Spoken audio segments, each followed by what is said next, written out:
And we're back with another episode of the Lakers Fast Break podcast. It's Gerald Glassford coming right back at you here from Lakers Fast Break, Pop Culture Cosmos, where we cover the latest news and trends in pop culture each and every week, twice a week, wherever you get your podcasts, inside sports, fantasy football, of course, also as well. Go ahead and make sure you check us out there. Inside Sports Fantasy Football, where we'll cover the NFL Draft, Pop Culture Cosmos. We cover the latest news and trends in pop culture. Of course, Joe Soro's here. Oxide 247 at LakersBall.com, Simblades with a Y.com. Of course, our good friend John Costa hopefully will be joining us at also as well. He does Lakers Corner and Clutch Talk. Our good friends Jamie Sweet and Laker Tom, Lakerholics.com, plus our good friends Empire Jeff TV, Lakers in 5, also as well the John McCallion channel, and then of course also Daniel Berry Sports Highlights. Please go ahead and support these great channels and support ours in our time of need after this debacle. Go ahead and make sure you support us right here at the Lakers Fast Break. Well, the Lakers came in tonight with a little bit of a chip on their shoulder. AD got burned as far as in the voting for Defensive Player of the Year, and he said his statements before the game on how he thought the NBA hates him. So he went in with a chip on his shoulder. LeBron James talked about how this has got to end. This streak cannot continue any longer. And for a while in today's game, it looked like that was going to be the case as the Lakers really put a good game plan together for 3 quarters and got the lead up to 20 points. And it looked like all was good. But the Lakers, unfortunately, mistakes, plus also execution on the Denver side, and they crawled back into the game. And down the stretch, the Lakers, again, fatigue, miscalculations on the coaching staff by leaving Gabe Vincent out there instead of putting in D'Lo a lot sooner.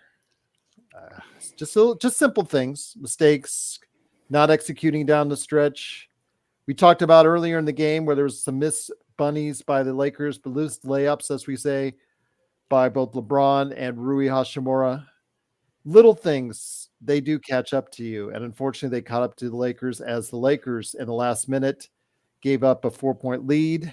And with a last second shot by Jamal Murray, the Lakers lose 101-99 to go down 2-0. And we're heading back to LA down 2-0 on Thursday. And here today to discuss the game, the fact, whatever you want to say as far as the fault for the Lakers and how it played itself out.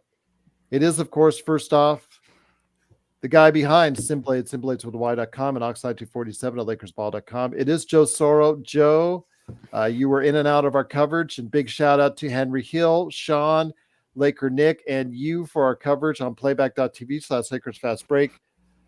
This is the game we had to have, and unfortunately, we didn't get it.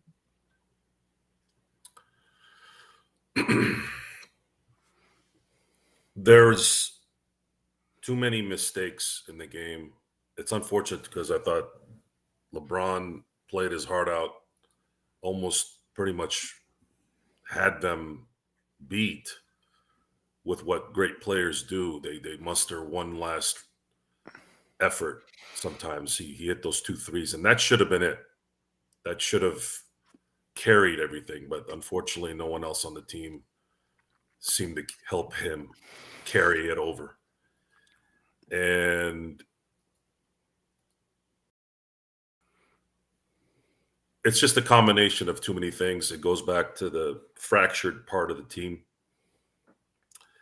There's a fracture that just can't get fixed because there's a lack of talent that's there. There's a lack of coaching that's there. And there was also a combination of, I thought the officiating tonight was really bad. Yeah, it was 8 on 5 at times. It was really, really bad. And that LeBron got fouled on that amazing steal and they didn't call it. And he got fouled on that last layup and didn't get called for it. And those are momentum busters. But they give Jamal Murray a foul when he's shooting away from the basket. I thought that was a pretty pathetic call by Scott. Was probably Scott Foster, that piece of shit. So combination of all that, this is the result. Of course, when you win, you don't notice these things as much. When you lose, you do. It's easy to say it was rigged. Whatever. At this point, the Lakers just don't have enough. They just don't have enough. It's just not there. They don't have that ability to go to a play and make it work when they need it. And that's always been a problem here the last few years. They just can't get that play when they really need it. And this is the result. Once again, the Lakers do lose 101-99 on a last-second shot by Jamal Murray. And here today, who is part of our great coverage on playback.tv, South Lakers Fast Break, it is the Madman from Toronto. He did get out of Toronto traffic to stop on by to watch this debacle in the second half. It is the Magic Man, Sean Grice. And Sean, great to have you here. No one felt overconfident when the Lakers were up by 20. We all knew that there was going to be a run by Denver, and we all knew that the Lakers, just by the fact that we don't have enough in the talent pool supporting the starting five, that they would get tired. They would get gassed. But we thought we might have enough to hold them off, but we saw decisions that were made in the fourth quarter by leaving Gabe Vincent in instead of D'Lo, giving him more opportunities after he really got us going in the first half.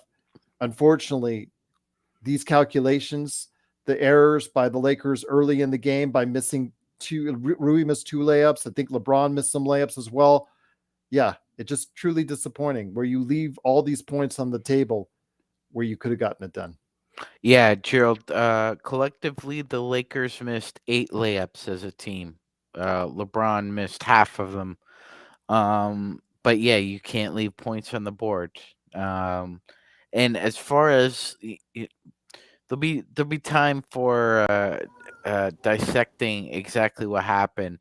But the fact of the matter is, this game wasn't lost on the last 4 possessions. It was lost in the first 5 minutes of the fourth quarter. I personally think that the biggest shift happened was when inexplicably Darvin Ham decided that AD didn't need to guard Jokic one-on-one, and he went back to Rui Hachimura. He put Rui on Jokic again. Inexplicably.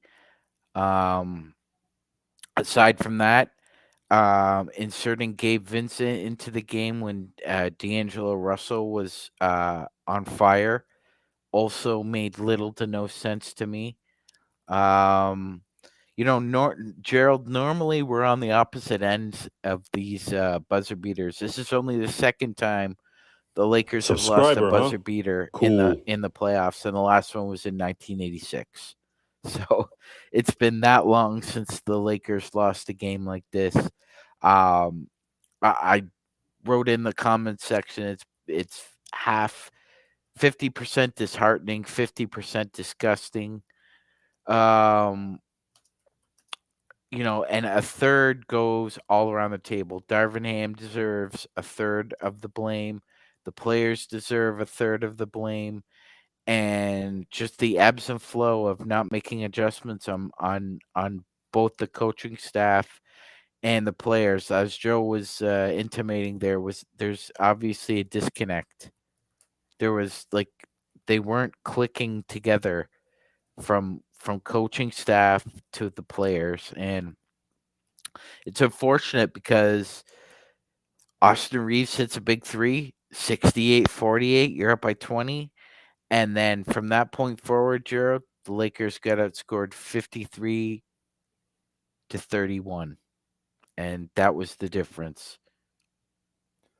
Once again, it is the Lakers Fast Break. It is Magic Man Sean Grice, Joe Soro, and me, Gerald Glassford. Thanks so much for watching, listening. Truly appreciate it. The Lakers unfortunately lose at the buzzer, 101-99.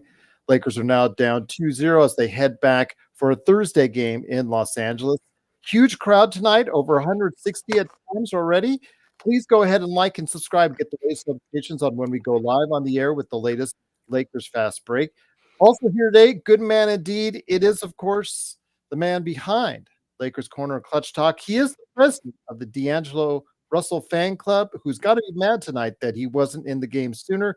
It is John Costa. John, great to have you here. As I unmute you, my friend, just want to make sure to let you know that the Lakers, again, you and D'Angelo go a long way. When you have one of these D'Angelo hot games, you got to basically have him in there as much as possible. And that wasn't the case in the fourth quarter. Yeah. I mean, man, honestly, guys, like this was such a disheartening loss. Like I was watching the TV and it's like, when you're like so angry, you're so upset, or you don't even like yell or don't even scream. You're just sitting there just like, what? Like, what am I witnessing right now? Like, did I really just witness the man who was struggling all game to get a bucket, score 14 points on us in the fourth quarter, and hit a sidestep, step back, mid-range over our best defender to win the game? No, like Richard Kane just said it best. That is a dagger to the heart. I was sitting there just like, dang, like I honestly think that this might have been our best punch. Like this might have been our best punch on the Nuggets. And to lose like this is crazy. It's honestly disheartening. There's a lot, there's a lot that we can look towards that the game went down this way. But I mean, for like, if Rui wouldn't have smoked one of those 3 layups that he smoked, there's the game right there. But man, honestly, guys, I feel like that 5-minute stretch at the end of the third quarter when we didn't get one field goal, that turned this whole game around, because man, we had such a comfortable lead before that, such a comfortable lead, and all we had to do was maintain, just keep him at arm's distance. But damn, we just could not do it. We sold, guys. That is the definition of selling. Magic Man put on the screen here a poll between 133 NBA players. 24 coaches received votes on what coach they would like to play for. And of course, Darvin Ham was not one of those individuals. But Joe, you saw tonight, again, the Lakers did a lot right for 3 quarters. They had the lead as high as 20. They were executing well on both ends of the floor, and it just all went awry. And where was the key point in your mind on where it all started to go wrong? I think the key point was right after LeBron hit that 3 to go up 8. That should have been the moment where everyone should have felt, all right, our guy just saved us, and now it's time for us to back him up. And they didn't do it. And the offensive sets, the ability to recognize something that's going on there. You're on the floor. You're the head coach. Why can't you figure something out here? You have the talent on there to do some things here, because Denver was tired a little bit too. It just looked like Jokic and Jamal Murray were doing what they were doing. And they didn't. There was no recognition of getting some kind of a set play where you can break. There's never been, I feel like there isn't any ability to go to a play to break a bad run. If you're not going to call it, he doesn't have any bread and butter plays. If you don't have that ability, I don't know how you coach. Now, I'm not going to just blame it on Darvin Ham. You should, because LeBron went into ISO mode again. There was a time where even Frank Vogel in 2021, a lot of the reasons why I believe the Lakers didn't just run it back is because there were games, almost every game, where they were donuts for 3 or 4 minutes during the game. But maybe we said okay with Frank Vogel because he didn't really know how to play that way, right? Coach that way. But see, that's not a good enough excuse. The Lakers need, if they're gonna continue to ride the LeBron AD team, not only do they need a couple of other players that can actually hit some things when we really need it that aren't starters, the Lakers are going to have to find a coach that's not just good. He's got to be next level good. Otherwise, this is going to become a problem. It's I don't know if I want to blame the coach. I don't know if I want to blame players. I don't know who to blame. I don't know if there's a blame. I don't really know if there's a blame anymore. I'm tired of blaming things on everything or anyone or whatever. It's just blame, blame, blame, blame. At the end of the day, you can't execute when it matters as a team. You're up 20. You're up 8 late in the fourth. Forget about the 20. 20-point leads don't mean jack squat these days in the NBA. You're up 8. Your guy just broke the Denver Nuggets momentum in like 30 seconds. Ride that damn momentum, but these guys can't do it. They couldn't do it. They couldn't run a set. And again, if I'm gonna blame anything, I thought there was some really, really bad calls in this game that completely derailed the Lakers without getting calls. They got called for things that were done on them, and I thought that played a part in this as well. And what do you do? What do you do now? The only way you win this series is if you win the next 4 games, which is virtually impossible. They'd have to tap into something player-wise that they've never tapped into in their lives other than LeBron and maybe AD. I'm gonna say this last thing and I'll let Sean go. Rui Hachimura played 36 minutes today and only had 3 points. That's not good. And that's unfortunately a talent problem there. That wasn't a coaching issue. That wasn't a reffing issue. That was Rui, and Rui missed a lot of chippies too, and missed a wide open 3 that probably would have put the game away in the end. And you can't do that. Michael Porter Jr. wasn't missing 3s. He's the 3rd option. So it's always something. It's always something. And I'm kind of tired of it being always something. I'd like Rob and Jeannie to really focus after this season is over. Really sit down and stop worrying about your mother freaking dogs and all these good feeling things around the world. Look, if you don't want to do this job, then go find somebody that knows what the hell they're doing and pay them for it. Okay. Every time I see that freaking lady on TV, she's talking to some dog, or we're talking about their personal lives, or they're putting their freaking heads on people's shoulders. I don't give a shit about what you do in your time, okay? I'm watching the Lakers play because that's what I'm there for. I'm not there to want to know what you do. I don't care whether the camera's there and you don't want it there to be or not. Hey, it's your arena. It's your arena. I didn't see Dr. Bus do shit other than sitting up in the rafters, and once in a while they pan there. And he's usually eating something or watching the game. Yet I got to hear about all this garbage all the time about what these people are doing. Why? Why do I need to see that? Okay? Maybe your ass shouldn't be at the stadium. Your ass needs to go look for the next coach and the next GM so you can get out of this rut if you're going to ride the LeBron train, which it looks like. Look, man, LeBron did everything today he can do. All the criticism, all the stuff. And again, my criticism isn't really ever about his play.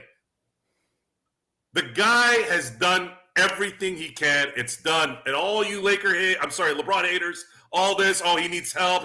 It's a team mother effing game. You're goddamn right he needs help. And no one was going to go to Cleveland back in 2010. And no one's helping him now. What do you want him to do? It's 5-on-1, 5-on-2. No one can beat that. So at this point, we're all in agreement that the Lakers are done here. They're going to be done here in about 2, maybe 3 games at the most. I'm hoping that they have a clue on what they're going to do next. Now, if LeBron wants to help a little bit in the offseason, please don't take $60 million a year so that somebody can bring you some help. But the problem there is he might be sitting there talking to his agents like, are these going to be able to bring you help? Am I going to sacrifice this money and they're going to go bring in Gabe Vincent, who played 14 games? Yeah, that's it. That's where we're at. That's where we're at.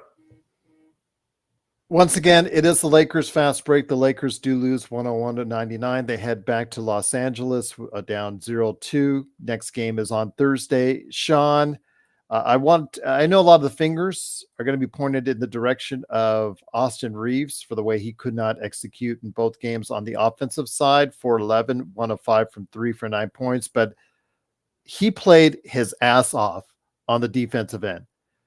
9 for 24 games from Jamal Murray. Let me repeat that to you guys. Games 1 and 2, 9 of 24. You should have taken a sweep of both those games, or at least a split at the very least, when you have Jamal Murray shooting 9 of 24 in both games, Magic Man. On the defensive end, we have criticized Austin for the better part of a year now on the defensive end. And now we can't do that much longer because he really gave his heart on the defensive side of the ball today, Magic Man. He did. He did. He played his butt off, Gerald. There's no denying that. It's just, I think at this point, asking him to be both effective offensively and defensively is too much of a tall order for him. Yeah, I agree. He spends so much energy on the defensive end guarding Murray. He's got nothing left for you on offense. Yeah, exactly. But kudos to him because you're right. He did play his butt off defensively the past 2 games.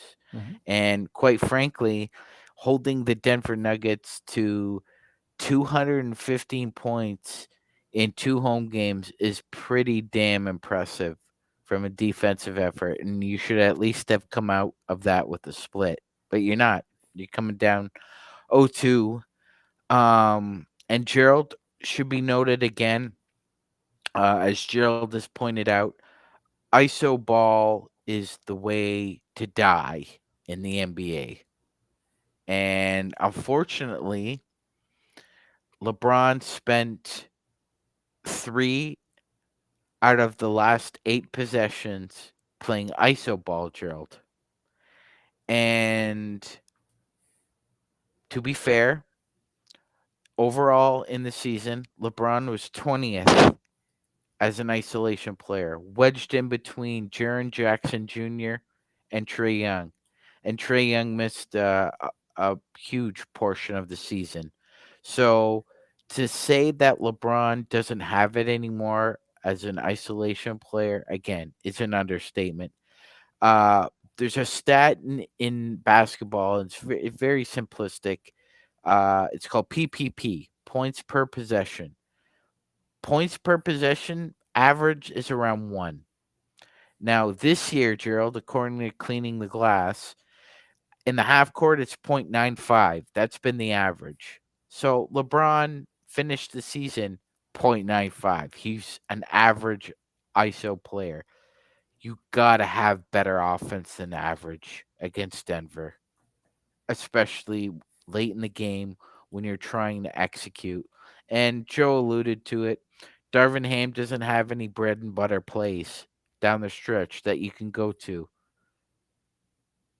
You need to either have a team mindset where the ball is moving, or you need to have exceptional, and I mean exceptional, isolation players. For example, Dallas Mavericks have 2, Luka Doncic and Kyrie Irving, yet didn't help them out much in game 1.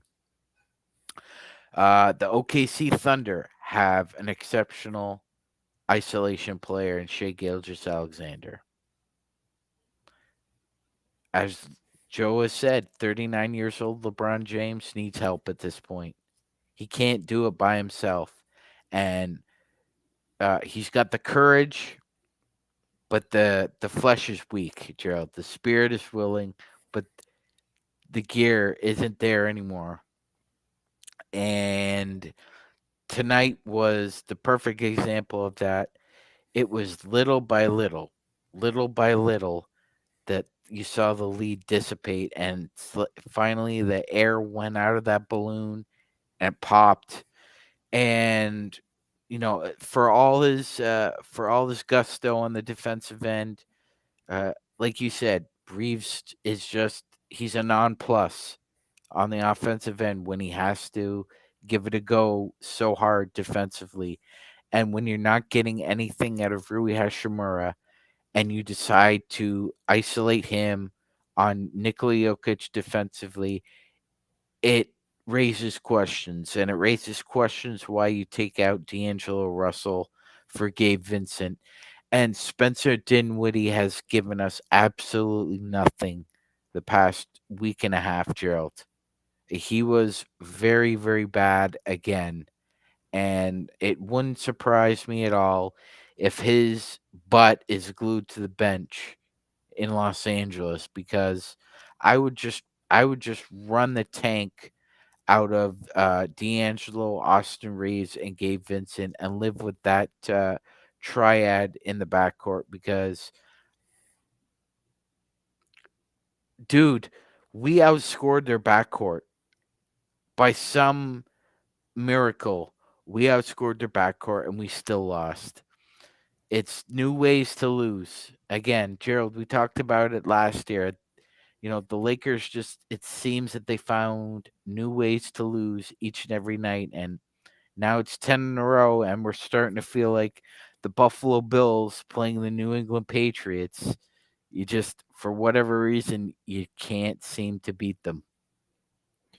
Once again, it is the Lakers Fast Break. It is Sean Grice, Joe Soro, John Costa, and me, Gerald Glassford. Thanks again for listening. If you're new, and we had as many as almost closing in on 200 people earlier in the chat, please like and subscribe to get the latest notifications. We're here virtually every day covering the Lakers and the NBA. John Costa, want to go ahead and ask you this. D'Angelo Russell really set the tone in the first half, getting all those threes. This is exactly the way you want to play. Can you explain why, at a crucial time when the Denver Nuggets are on the run, why is he sitting on the bench? Because we've already figured this out in the Lakers Fast Break community. Darvin Ham was secretly hired by Michael Jordan to make sure that LeBron James doesn't catch up to him with rings. He was just secretly hired, and Darvin Ham is doing everything in his possible powers because it doesn't make sense, guys. It doesn't make sense why you would do that. It doesn't make sense what Darvin Ham does sometimes. Y'all, there was a run where the Denver Nuggets went on, I believe it was like a 9-0 run when we were still up by a little bit, but they went on a 9-0 run, and LeBron James himself just went ahead and called a timeout because Darvin Ham has no timeout awareness. But man, like taking out D'Angelo Russell when he's hot, that just doesn't make sense.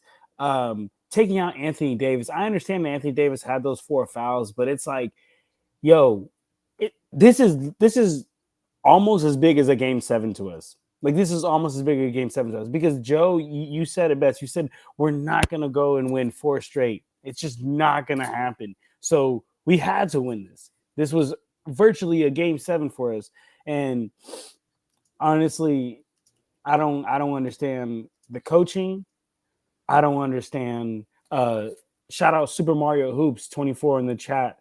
It's one of my homies. He said, I don't understand why they went away from the 2-man game of LeBron and AD that kept them afloat all second half. And I agree. And this is one thing that I've been saying for so long. I've been saying it on this channel. I say it on my Lakers corner page. I say it on Clutch Talk. I say it all the time when I talk about the Lakers. Look, man, I don't care how you feel about LeBron James. LeBron James and Anthony Davis high pick and roll is still one of the most unstoppable plays in the NBA, period. But I understand why you cannot do that throughout an 82-game season. LeBron James is freaking 39 years old. Anthony Davis is, I know he's been healthy this year, but he's an injury-prone player. You can't do that for an 82-game season. Totally get it. So you have to, have players that step up, have the D'Angelo Russells, have the ARs. But in the 7-game series, you can do that. In the last 4 minutes of a damn near game 7 for us, you can do that. You can just spam that Anthony Davis, LeBron James 2-man game pick and roll over and over and over and over and see what options come out of that. But we don't go to it. We take out the hot hand. There was a moment in the game. I think somebody even called it out here in the chat.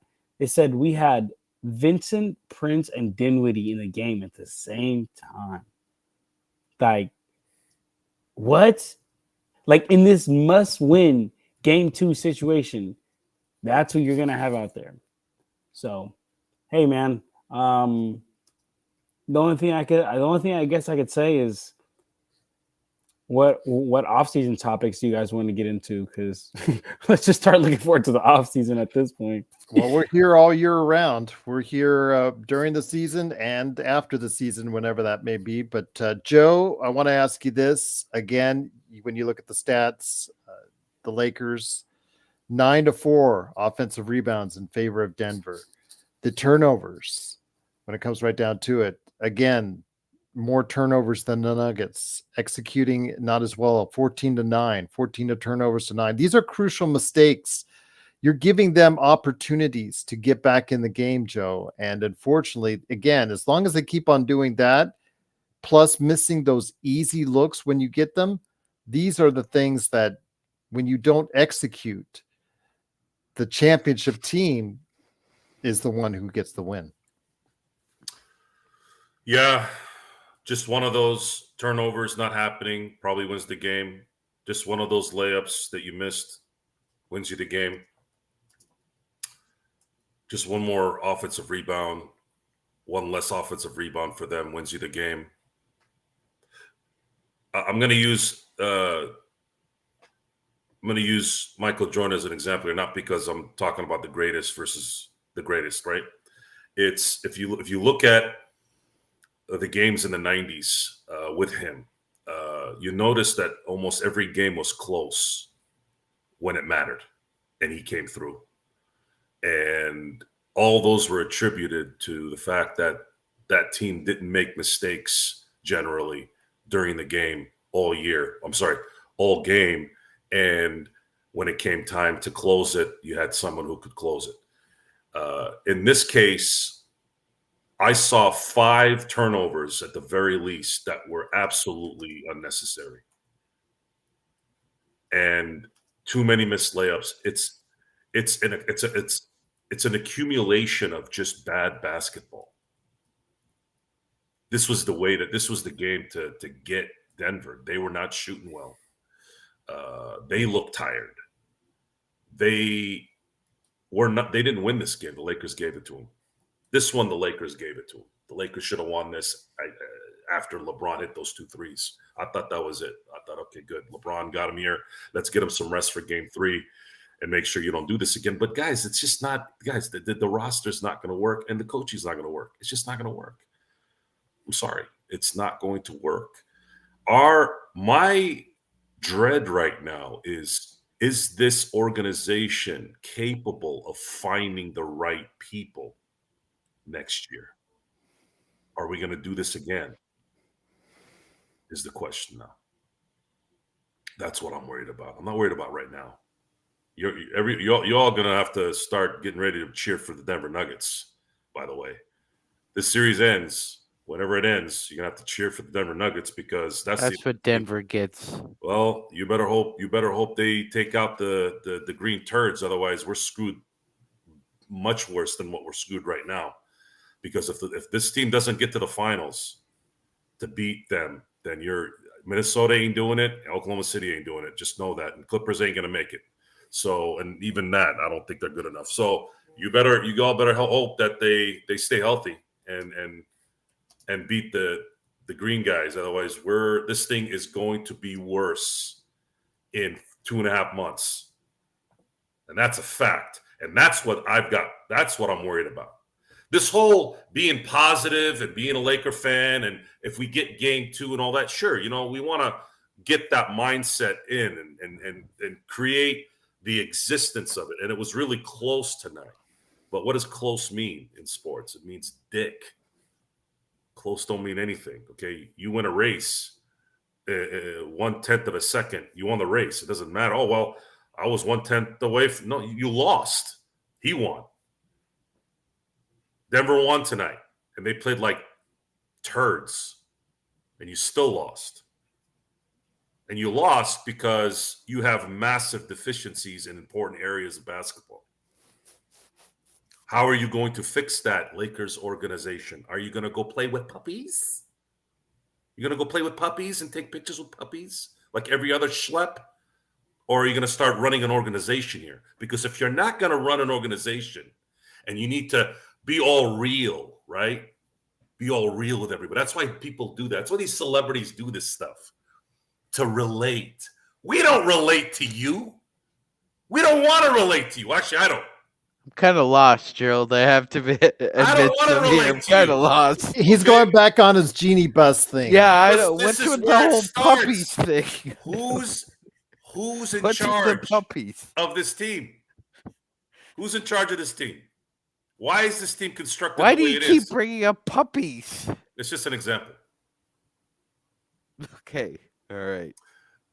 The puppy thing is the most basic thing people do, which is take pictures with their dogs. Like everybody does it. That's why I use Okay, puppies. you could have made that more clear, sir. Oh, I don't really care about making it clear. Just pay attention to what I'm saying. The point of the story is are they going to fix this problem? Joe, I think we know what the answer is. That's the problem right now. That's the problem. The Are they problem, going to fix it? The problem starts at the head of the snake. Okay? You fix the head of the snake, the rest of the body will follow. Okay? So, Genie, you heard what I said, man. Sell that team to me. I'll take out. I'll go to the little credit union place over here right now. Take out the biggest loan they'll allow. Straight up, go to Genie's desk. Boom, lay it down and say, Genie, here's my last and final offer. I don't think it matters, guys. It really doesn't at this point. The Lakers. You're getting really philosophical for me there. The They Lakers- say that happens in the autumn years, but The Lakers. I'm actually more interested in knowing what they're thinking at this moment. What are they really thinking? Are they thinking? You have to be just. Do they know they're going to lose now? Yeah. I'm gonna be honest. LeBron, I seen this little snippet of the interview where he was saying like, "Oh, I don't have the mindset of like, here we go again." But there's just no way. There's just no way, especially after tonight's shot, that you're not thinking like, "Damn, I don't know what else to do." You know what I'm saying? And Okay, being here's 9-0 is crazy. here's what needs to get done at least to finish this season. Try and really understand that, especially the young guys. Try to focus on improving. Continue to improve. Try to make up for this blunder. Rui being one. Austin, I thought, played as good as he can with these athletic freaks compared to his ability. Guys, you can't expect Austin Reeves to be able to guard guys like Michael Porter and Gordon, and the fact that he was able to at least somehow contain Jamal Murray most of the game was a pretty good thing considering the last two games. But at the same time, the Lakers don't have any depth. Spencer Dinwiddie is a buyout player. Buyout players generally suck. They're not good enough. And Taurean Prince, I don't know if he would have made a difference. Gabe Vincent, it seems like anytime he breathes on somebody, he gets a foul call on him. I don't know necessarily if that guy's even been given a chance to play well. Seriously, every time he's in, he's getting called for fouls. And that last foul against Jamal was bullshit. Jamal tripped over his own foot. So, it's just bad basketball when it mattered by our team. Bad basketball by Denver, but they were able to make the right plays at the end, which is what champions do. And overall, this has been the NBA product with their officiating, right? They've been as trash as they've ever been the last couple of years. But I'm not blaming it on one or the other. It's just there isn't the it here. The it is not on this team. And I don't know when the it is coming back. This could be a weird offseason. Even weirder than Sean's face being right up to the screen. I will say, though, that they are recognizing the very questionable officiating. As we noted during our playback.tv/Lakers Fast Break. Do the Laker Tom lean in right there. But it is, of course, the Lakers this is Fast Sean Break. Grice lean in. It is, of course, the Lakers Fast Break. I can see Sean's pupils. think he just wants you to chill back, my friend. But No, I Magic think Man, that's how his camera's set up. Show some love. I want to show some love to what Sean just said. Sean, thank you. He just said, "Hey, conspiracy nuts in the chat. If you truly believe the NBA is fixed, why do you waste your time watching games?" I love that because I hate when people say the NBA is rigged. Like, I think that maybe the NBA, like Adam Silver and them, tell the refs, like, "Hey, I think it would be beneficial if this series, extended a little bit. Maybe don't call as many calls this way, or don't call as many calls, or don't call as many chargings, or something like that." That's But fixing. but the players aren't out there fucking shit up. I'm sorry, Gerald. you Players said it. aren't out there Okay. just ruining it on purpose. Like that's not real, and I hate people that believe that. So Christian wanna- Wood will save us in Game 3. yeah. According to Sham Sharania. But I digress on that. Again, he is You just love saying that name, don't you? well, because it pisses you off. Absolutely. No, it doesn't piss me off. It did the last You episode. piss me off. Not Well, that's, Sham I do. Sharani. Well, then I'm doing my job when I You piss you piss off. me off. Thank with your, goodness. With your nonsense. Well, I'll just keep on going. Sham Sharani has reported, Joe's favorite, that Christian Wood may be available for Game 3. So we'll see.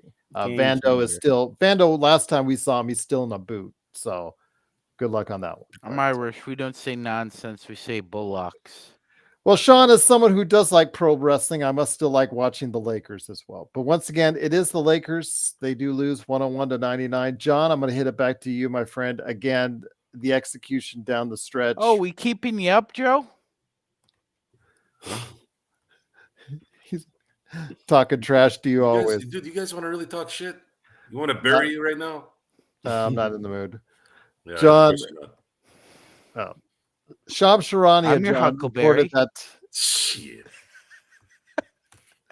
Anyways, getting back to John, I want to You go ahead. retired too. Gerald's like, "Damn, guys." I just can't wait until YouTube kicks us off their channel. But John, I want to go ahead and ask you this. Wait a minute. You have girls on YouTube showing their hoo-haws, and That's you're worried on about Twitch. us saying a couple curse words? It's That's Twitch. on Twitch. Yeah, it's not That's on YouTube. Twitch. Twitch doesn't care about anything. My God, they'll show porn stuff. It looks like on their show. I don't care about that. But What do you expect? You got all they care about is right? view. All they care about is viewers. That's all I care about. John, I want to ask you this though. The execution pun, down the Joe. stretch, it was awful. I mean, coming back from that 20-point lead, very disheartening. What do you do to try to regroup to try and get Game 3? I mean, you saw them at their very worst, but again, the Lakers didn't play a whole lot better in that second half. What can the Lakers learn, if anything, that they can utilize to possibly steal a Game 3?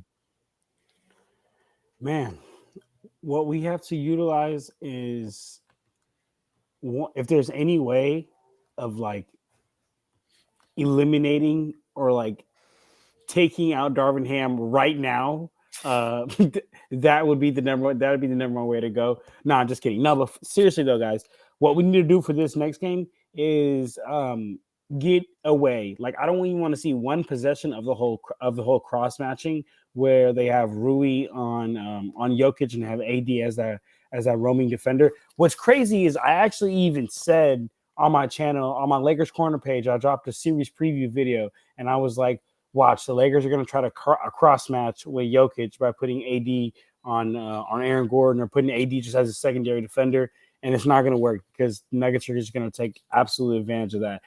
That's what the Heat did last year in the finals, and Jokic went for like 53. No, sorry, not the Heat, the Suns in the second round, and Jokic went for like 53 points in Game 4. So I think cross matching is just absolutely dumb because we don't have the roster construction for that. So please do not do that, not even for one possession.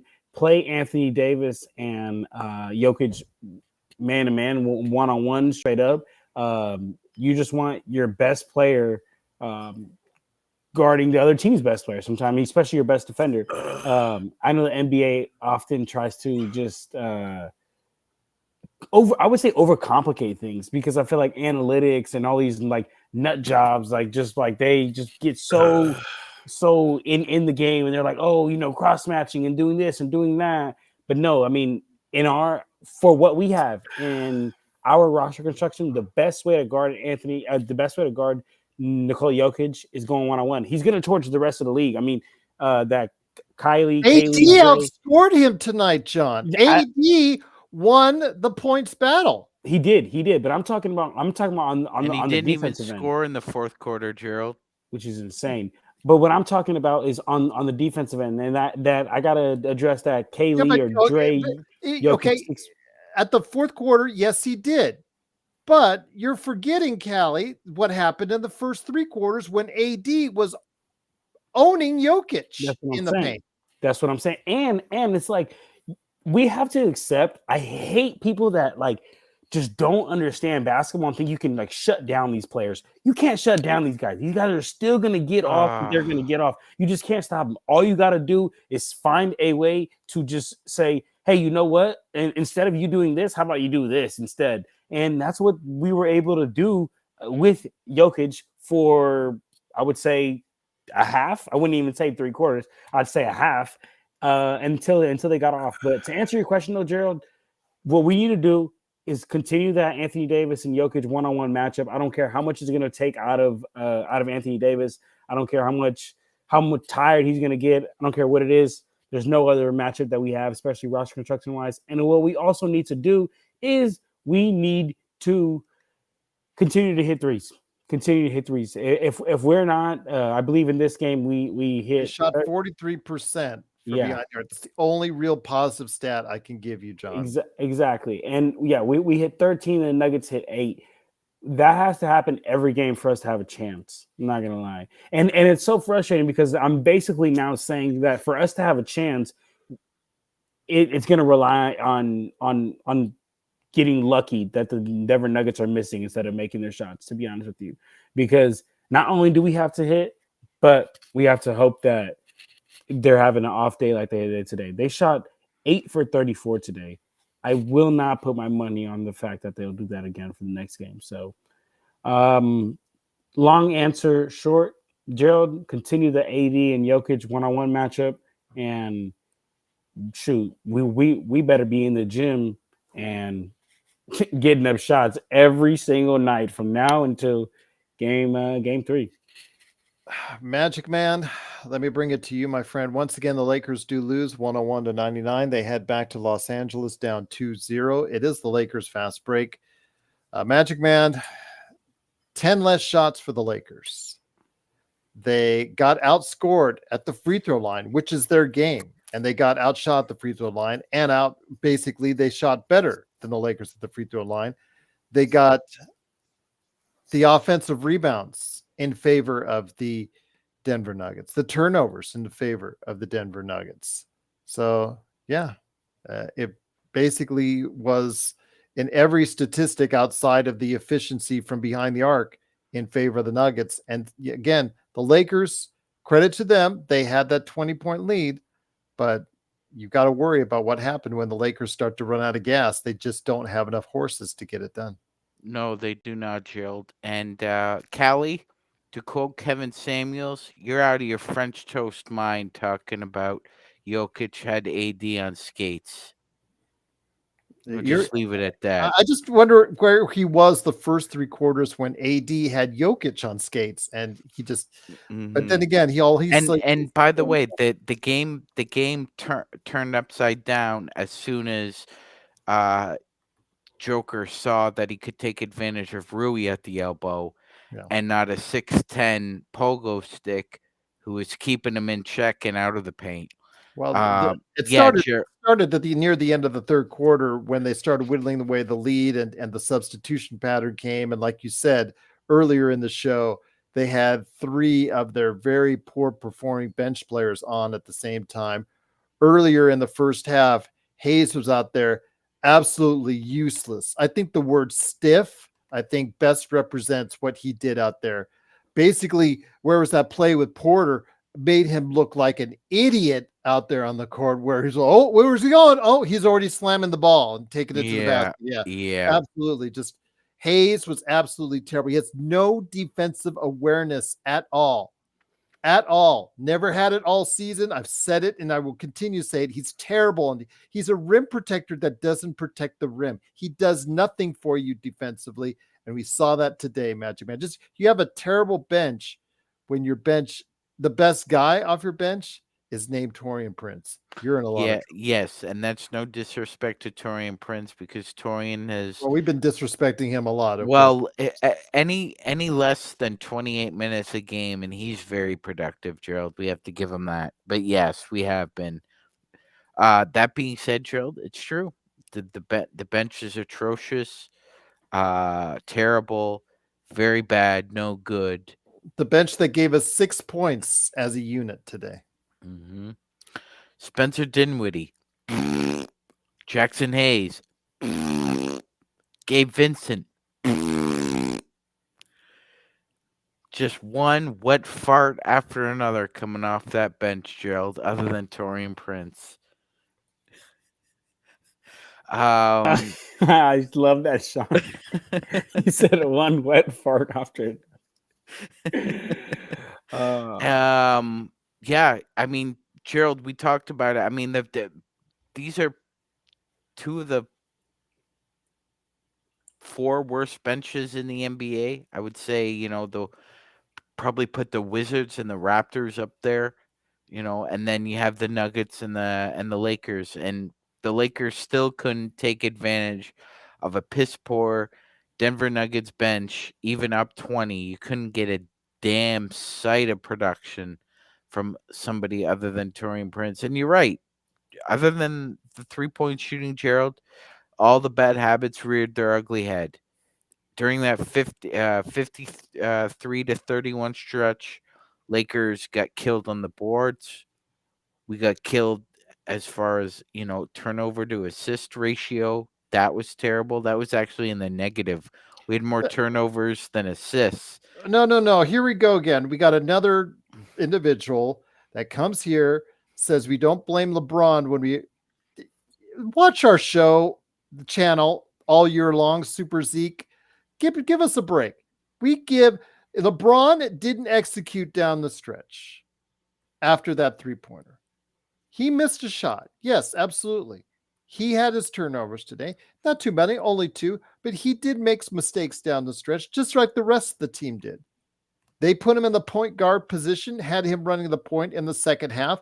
That's what he did. It was a calculated move by Darvin Ham as far as one of these tricks up his sleeves, and it didn't work. So don't say we don't give LeBron and, we give LeBron praise when he wins, but we don't blame when he loses. That's not true. Well, they're not watching the show yet. They're not watching the show. They're absolutely not watching the show. So start watching the show, subscribe, like, and you watch the channel.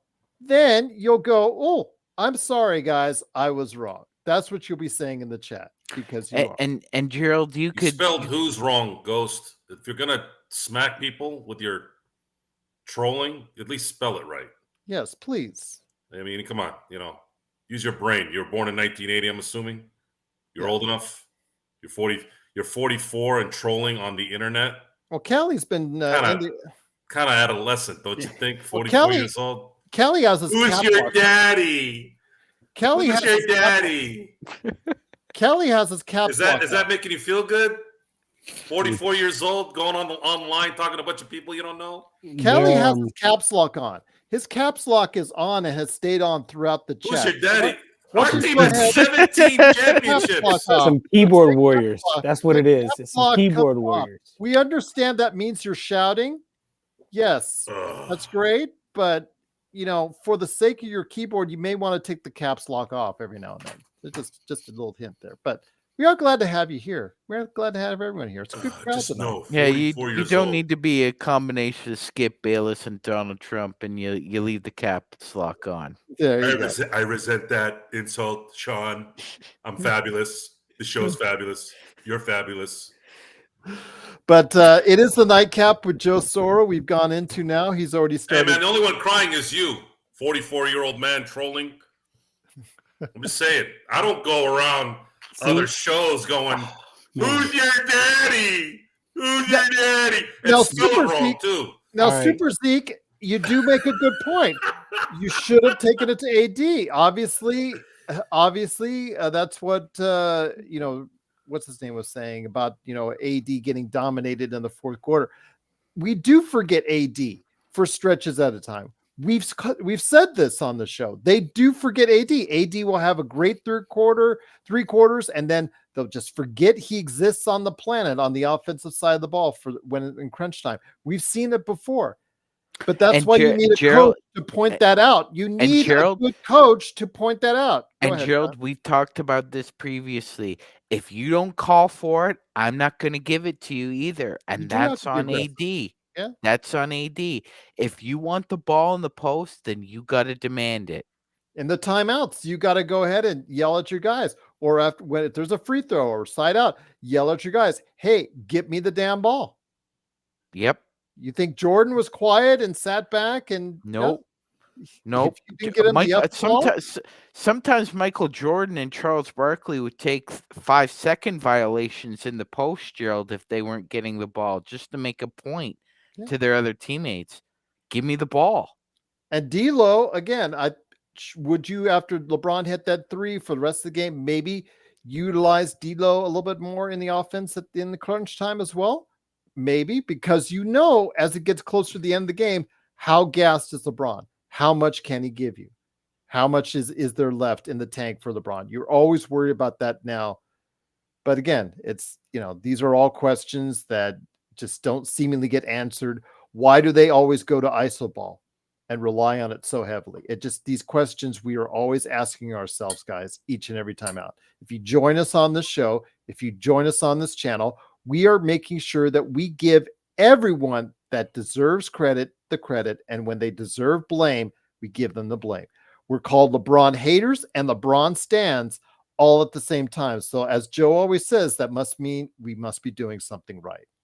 So I will leave it at that. But Joe, as you've had your beer for the nightcap, I don't know if you're going to have any more, and I'll hit it to you next, John. But I mean, it looks like this series, from all intents and purposes, over. I mean, the Lakers may get a game in LA, but will that really help salvage the season, Joe? No, because there's just not enough talent, unfortunately, to play a team like Denver, and the coaching deficiency is too great. And if you're getting officials that are not calling plays in some ways when they matter, because it's difficult to say, oh, well, they each had 12 free throws or whatever.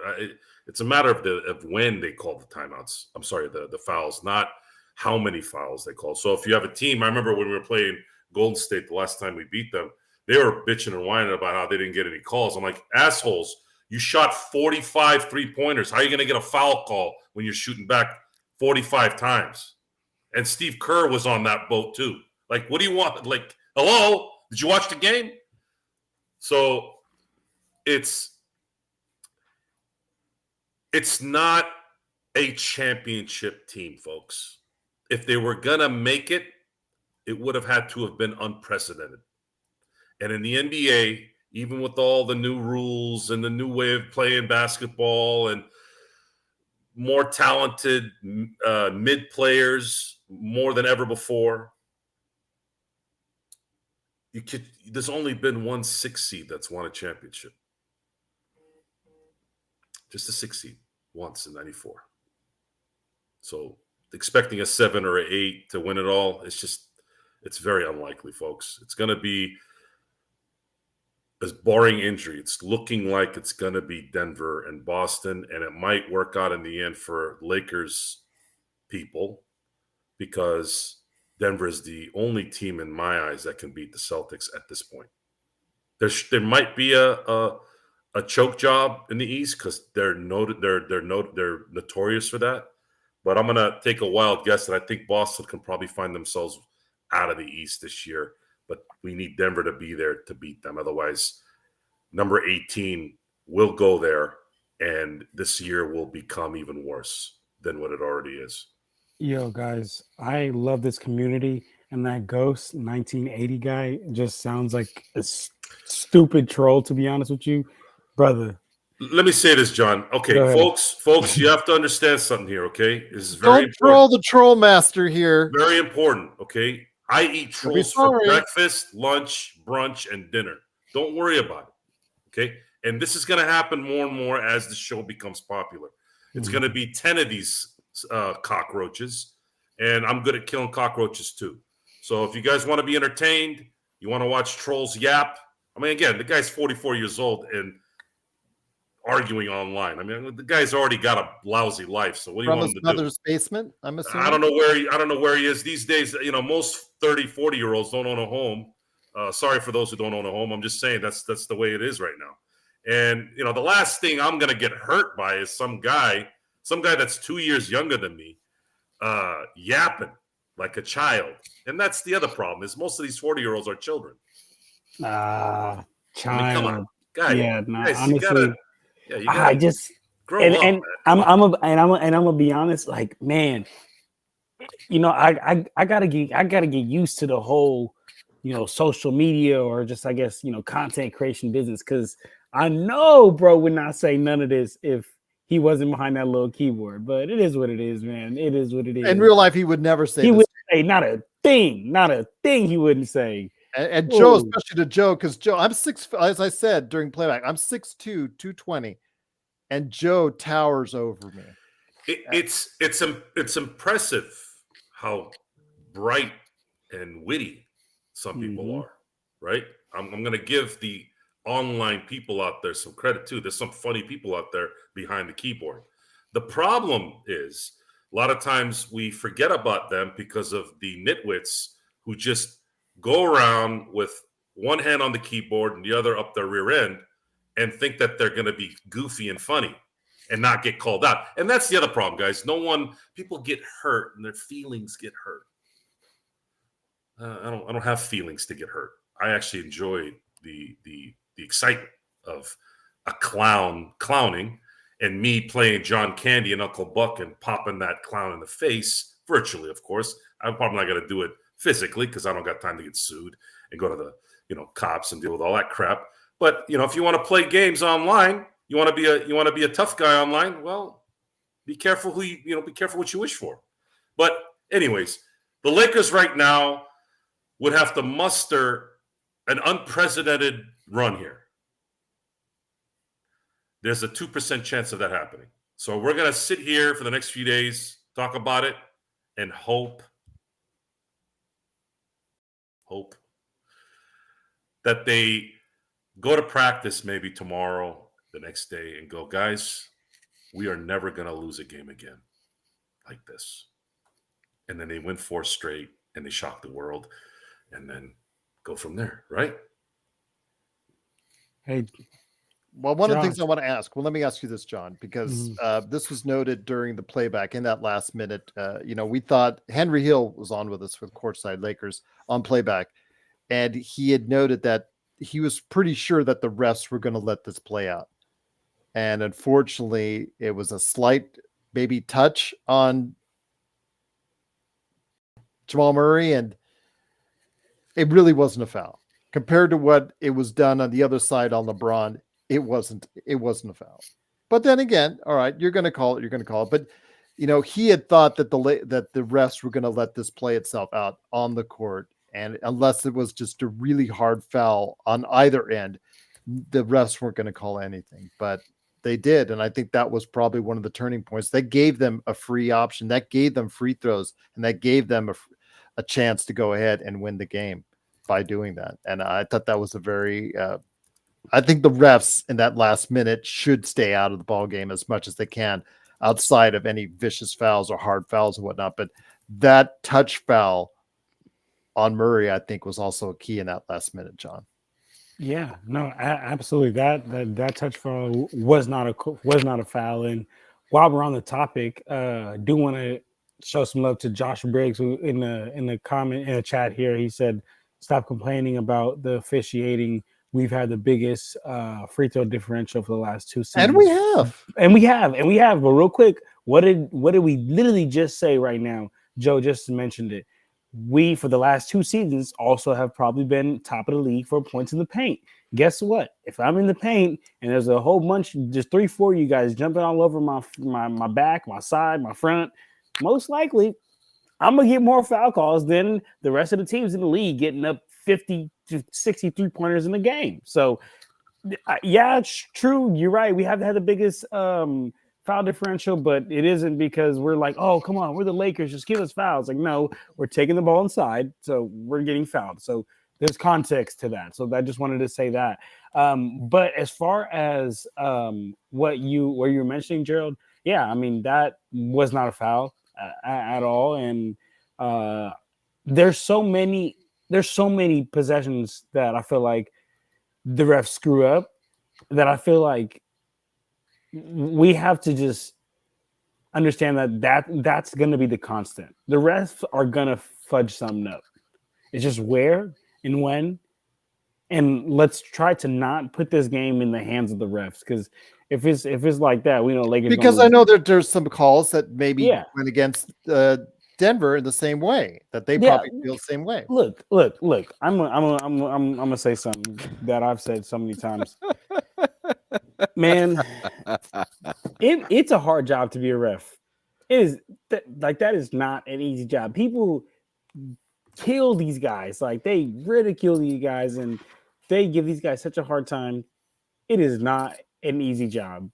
You got all that pressure. You got to make that call in a split second. So calls can go both ways. But what I'm saying is just don't leave the game to chance. Rui, don't smoke them 3 layups, and we don't have to be talking about the refs. Yeah. Don't leave the game to chance. Don't leave the game in the refs' hands, and won't be an issue, man. One of the things I do want to go ahead and talk to Magic Man before I turn it over to Joe for the nightcap is actually AD is always, or quite often this season, the voice of clarity. And after the game, before he just dropped the mic when he was asked about the last second shot, the thing he said that I put in the chat earlier, Sean, was he said, quote, "We have stretches where we don't know what we're doing on both ends of the floor. We just got to get it right on Thursday." I think that is just an example there, him maybe underlying the theme of maybe the coaching needs to change. Yes, Gerald, that was a bit like normally he's not one to throw Easter eggs. He's very, very moderate with what he says and with the tone that he uses. That jumped out at me as well. That's a big neon sign from Anthony Davis saying the coaching is an issue and it needs to be resolved. Yep, it is. So again, when you watch this team, Magic Man, I mean, is there any hope left for Lakers fans here for the rest of the series, or no? Is it just basically we should just start preparing for what's going to happen after the season? I'm going to say this, Gerald. Unfortunately, again, when you got swept, you did not win a first quarter. You won both first quarters in Denver. That's rare. Go back, ladies and gentlemen, and look at how many teams have been able to win the first quarter in Denver in a playoff game with a pressure cooker up to 475. It's very rare, and the Lakers did it twice, and they lost both times. So I would say this, Gerald. It's going to be very indicative of the team's ethos on Thursday within I would say the first half of that first quarter. If they come out with a sense of purpose and they're actually running a lot of high screen and rolls or inverted screen and rolls, side pick and rolls, like just anything, something different, because it just seemed that was a LeBron and AD strategy, not Darvin Ham one. If not, and Denver comes out and pops you in the mouth, I think we know the answer, Gerald. Because this is as disheartening as this was, it makes it even worse that you got to wait 2 days now to play on a Thursday night, and then if you come out with a lackluster effort, Saturday's a wash. We need refs to call it fair both ways, Super Zeke, and then not make those calls for something in the last minute of a game. Try that. I think if we would have ended up on the other side, I think you would say the same thing. If like LeBron got a slight touch foul for him, benefiting him, you would say the same thing. But Joe, again, we just didn't execute at various points of the game. Didn't execute down the stretch, and it cost us. Right now, again, we still have a large crowd, and thank you so much again for joining us. It is the Lakers Fast Break. We're now transitioning into your nightcap, so you take it away, my friend. You share even more thoughts on the game tonight or whatever you want to talk about right now that's going on in the world of sports. So in talking about how the Denver Nuggets adjusted to the Lakers' prowess in the first half, and then how the Lakers' second halves against Denver, especially in Denver, continue to play the same tune. Are the Lakers tired? So by not going down, we've talked about this ad nauseum. Deep position is a major factor with this offense. They don't get AD the ball on a consistent basis down low. And today he was making shots too. That was the tough part. So is it Denver adjusting to it? Is AD tired? If AD is tired, that means he's playing too much, which is true. There is no one to back up AD for any considerable time. This is not like it was when Shaq was playing in the early 2000s, because you at least had Robert Horry, you had Horace Grant, you had certain bigs, AC Green, that actually did benefit in some way. AD has no one down low. I don't consider Rui a power forward. I don't consider him a big. He is more a three. You have a bunch of threes, twos, and ones on this team with AD and a deficient Jackson Hayes, especially in a game like this. Now you're going to bring back Christian Wood. And my hope is that Christian Wood understands that his boxing out and rebounding is what his benefit will be in this, which it's not what he's known for, ladies and gentlemen. Well, that's what they need. He's got the size, and that's what they need. There is no other way to look at it.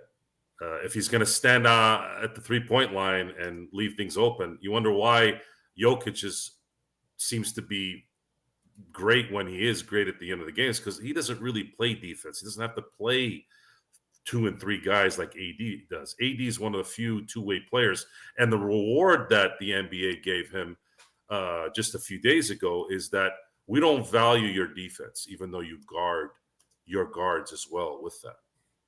I mean, seriously, whoever is voting in the NBA, whoever's voted in the NBA, and again, I'm not just picking on the NBA, whoever voted for Myles Garrett to win Defensive Player of the Year, seriously need to have their votes revoked. All those scumbags in Ohio that have a vote, they need to get their votes taken away, because you didn't vote for the best player.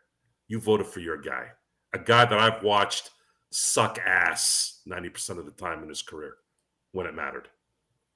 So you don't reward a guy who's actually playing defense the correct way and also doing other people's defense, and that's burning them out. LeBron, way too late in his career for him to be playing 42 minutes and being elite. It's just not possible. And then you had D'Lo making shots. The problem is he wasn't making those shots at the end. We needed him to make those shots in the end, and you couldn't devise an offense to get him open shots. So forget about the refs, even though they did play a part in this.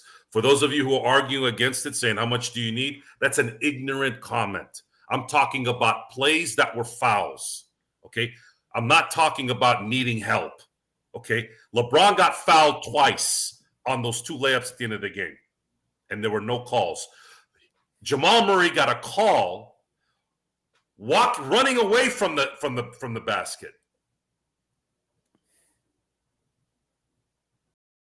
Gabe Vincent, every single time he steps foot on that court, he gets a foul called on him. And I'm watching the plays. I'm like, how is that any different than anyone else playing defense? What? He's putting his elbow here. They're doing this. They're doing that. Hell, the telecast had Aaron Gordon and AD just wrestling on one of the footages. So I'm not saying it was the ref's fault, but not calling a foul in those moments probably cost the Lakers a chance to win the game. But at the same time, too many missed layups. Not enough talent, folks. This team is not talented enough to beat the Denver Nuggets. And this was their best game that they played against the Nuggets in a while.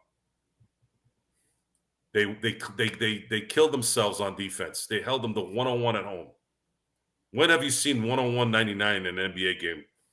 It's very rare nowadays. It's usually 112, 108, 120, 116. 101 99, these guys were balling on defense. The problem is we just needed one more guy, man. We needed one more guy that can make a shot, and we didn't have it. As far as what's going to happen next, folks, the Lakers have to win 4 in a row to win this series. That's as simple as I can put it. And they're going to have to start Thursday, and they're going to have to start winning on Saturday. Can you win the next 2 games at home? Sure, they can win the next 2 games at home. But can they win the series? That's ultimately what we're waiting on. Probably not. But we're going to be here for it. We're going to be talking about it. And at this point, what else can we do? Sean? Yeah, I was just Joe, I've posted the list of NBA voters. And if you go down the list, Joe, you'll see one common theme. What do you think that common theme would be, Joe?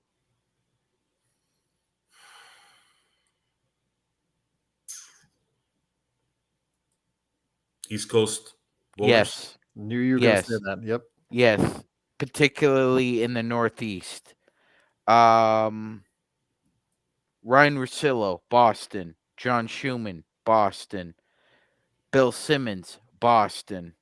Tim Bontemps, Boston.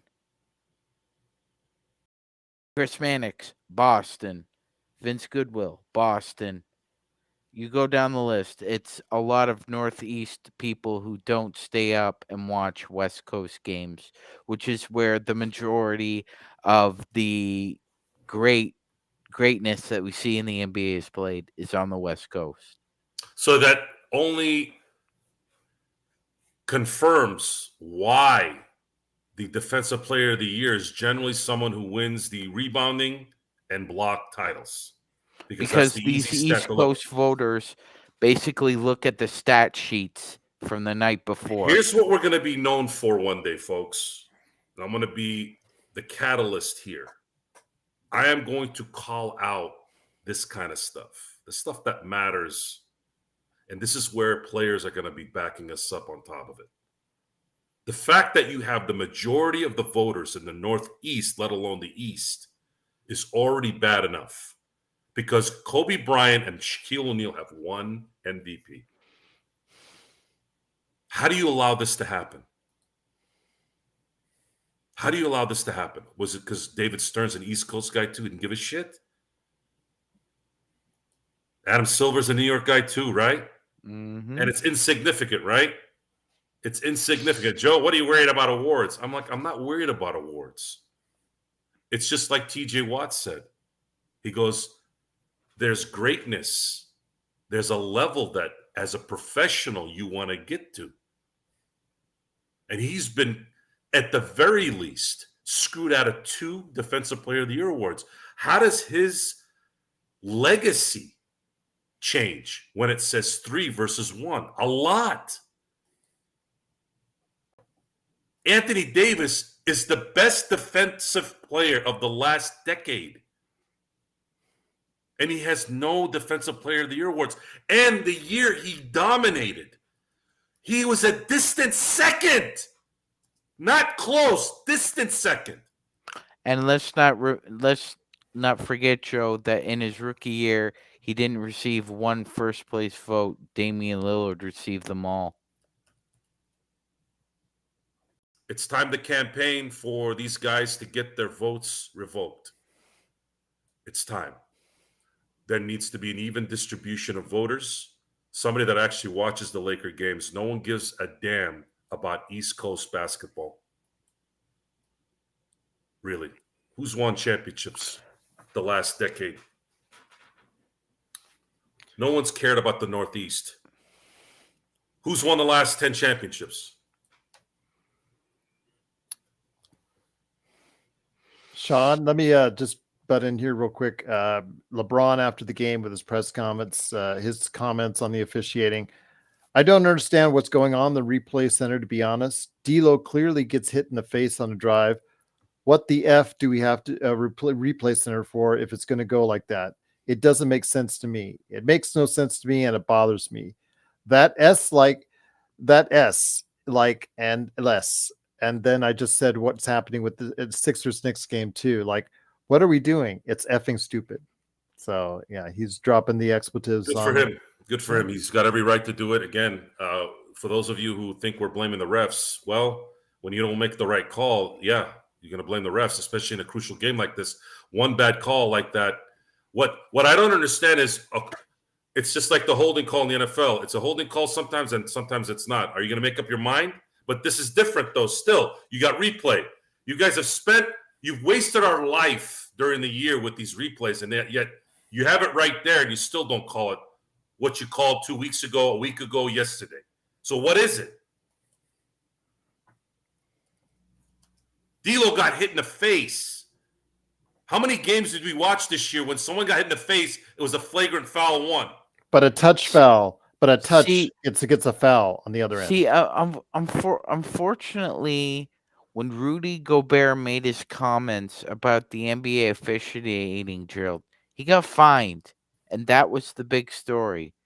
But what should have been the bigger story is what he actually said, which is what nobody in the NBA media, in the sports landscape overall, wanted to discuss because of the proliferation of sports betting that has exploded. Do you remember what Rudy said exactly, Gerald? No, I don't. Okay. He said that I don't think the games are fixed, but the way the referees make certain calls makes it look like it's fixed. And Scott Foster is the head of that snake of this problem, Gerald. He's been a bane to the NBA ever since it was known that him and Tim Donaghy were thick as thieves. And instead of doing the right thing, David Stern decided, yeah, I'm going to punish Tim Donaghy and make him the scapegoat, and I'm going to give Scott Foster a break. And what's happened since then, Joe? Every time there's a controversy with officiating, it's either one of two officials. It was either Scott Foster or Eric Lewis. Now, you got rid of Eric Lewis, but you can't seem to get rid of Scott Foster.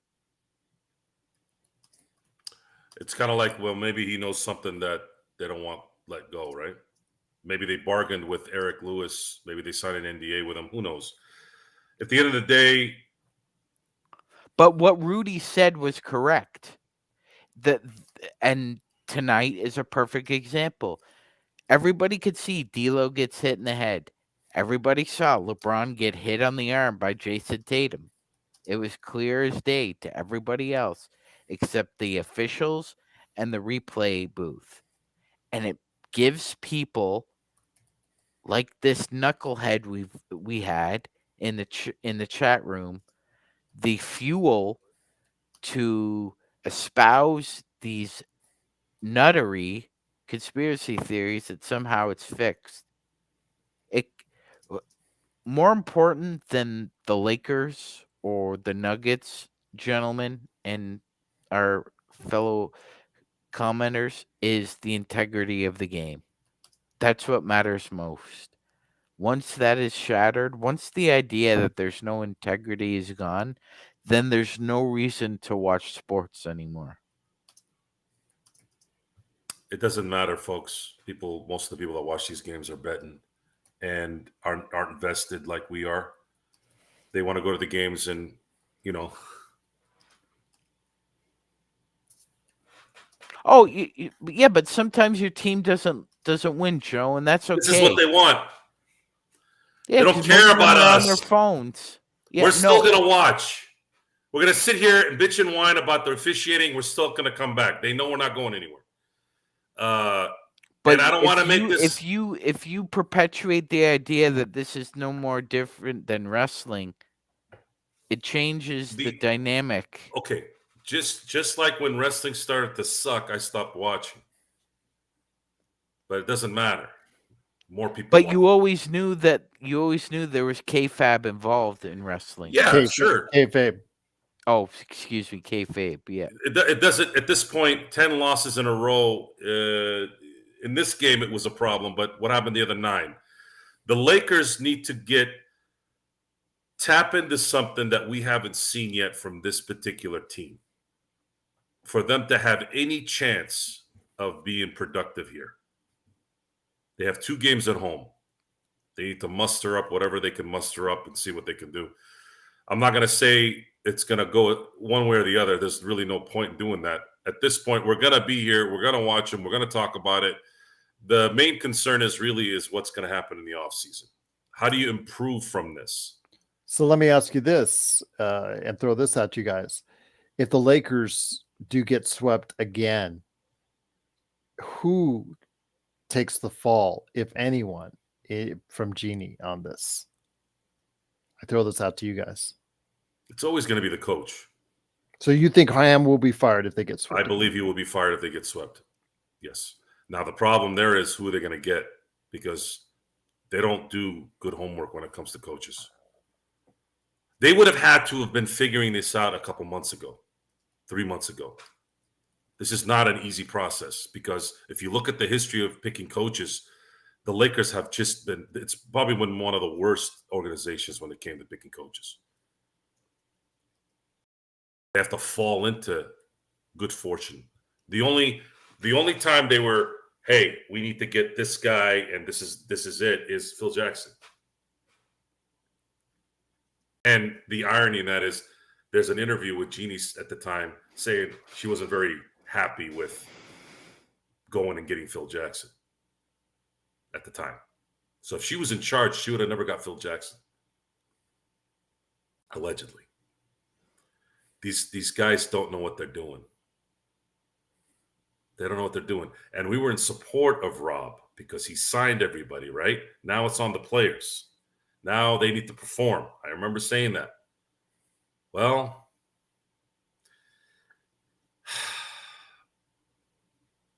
the tune changed. I know this started a little after he was hired, but when the Lakers hired Rob Pelinka, it was never my cup of tea, Joe. It's very difficult to find the right coach in the NBA. You have to really, really do your homework. You really do. And even then, it's difficult. So I don't know where this is going to go, folks. I really don't know. I don't know. I just don't know. You're going to get retrends, or we're going to have to take a chance with someone who's somewhat innovative, whom somebody like LeBron James and Anthony Davis are going to have to listen to. Does LeBron listen to anybody? Will he listen to a new coach, a young coach, someone that calls him out? Probably not. So then what? You got to find a coach that LeBron would respect. I don't know. I don't have the answer there, folks. I'm not getting paid to run an NBA team. I know it's a different situation, but he didn't respect Eric Spoelstra at the start of their relationship either. And you know who didn't give a rat's ass what LeBron James thought, Joe? The guy who hired the coach. And Super Zeke, again, watch our shows. We say this all season long. You're like saying, oh, well, now you guys are on Rob Pelinka. We've always been critical of Rob Pelinka for years. And if I see one of your another lame quotes attached with the laughing emoji, give me a break. Yeah, I mean, we were critical Watch of the our Lakers. channel, idiot, before you talk. I mean, the Lakers gave Rob Pelinka an extension after my he emoji. traded for Russell Westbrook, not after he won a championship. Think about that, dummy. That's just amazing. These You people that dummy. come on and we welcome you in and we want you to watch. So that way you learn. So when we get the apology from you, which you will give if you watch this channel continuously, you will understand we've been saying these things all along. It's not just like we're these other Lakers channels that are out there that just because we react to something doesn't mean we're all into our feelings. We're telling you you're a moron. It doesn't mean we're going to go cry on our pillow after we get off air. Okay? You obviously don't watch the show, but you yap like you know what's going on. And that's not just a you problem. That's a societal problem. That's an idiot's problem who thinks they know when they don't. And when you don't know something and you act like you do, you eventually going to run into somebody like us who calls you out. And we're not going to be crying about it and into our feelings. I already told your ass. It's going to be like a bug hitting the windshield. I don't give a shit what anyone does because they're never going to do it to my face. And if they do, I welcome you to. Go ahead. Go ahead. Do it. You know where I am, guys. If you watch the show, you'll know what I do. You'll be able to Google it. You'll be able to know where my place is. You can come see me. We ask people. We've asked people to come on the show how many times when they're yapping on Twitter Only or yapping one. in the chat about how they know shit. You don't know shit about what we talk about. Kenneth Stone, only one who had the balls enough to be on games, plus playoffs, plus preseason, plus offseason, plus draft. What the hell are you going to tell us that we don't know and what we're doing when you just showed up 2 hours ago? Stop acting like you know what you're. This is for everyone. Stop acting like you know what the F you're talking about when you don't. You don't know shit about us. You chimed in to sit there and criticize what we're saying because it makes you feel good, right? You're all into your own little feelings, getting off on it because you're telling us, oh, Laker fans are upset now and they're into their feelings. Well, we're at 17 championships, 6 championships in this freaking century. We have Laker. You could have an all-time team with just Laker players and the bench. What the hell are you going to tell us when we don't win one year? What, you think this is the only time the Lakers haven't won and been beaten by a team? Denver is on their way likely to beat us for the second time ever? Phoenix has beaten us 5 times. Spurs have beaten us 4 times. The Celtics have beaten us 12 times. What else? Now what? You feel better? You know that shit? Do you? What do you know? You don't know anything. You just learned something, though. It's so funny because No. Don't get defensive, Zeke. Don't get on. See, now you're getting defensive. You did insult our show because you said that we are doing something that we're not because you haven't watched the show. What would have been better for you is you shut up for a minute, watch us for about 3 or 4 weeks, then you can talk. I just admitted what I said during the summer. I said, this is not on Pelinka anymore. This is on the players. He paid everybody. He extended everybody. Everybody's happy. They're fed. They're paid. Now it's on you. Until I realized he didn't draft the right guy. He didn't pick up the right free agents. And he definitely didn't pick up the right coach. And that happens, folks. This is sports. It happens. We're not right 100% of the time. No one is. But we know what we're talking about. Come on.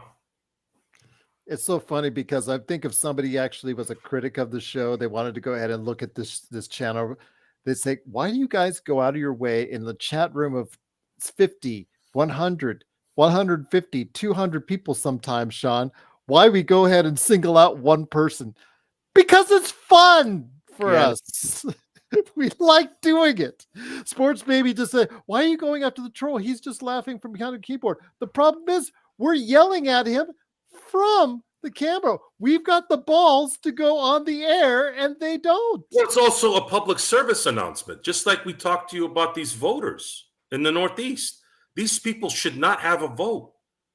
It is an insult to your sport to not have Anthony Davis as a nominee. Yet I'm hearing how you have to have a team that's winning, and yet you have Wembanyama on there.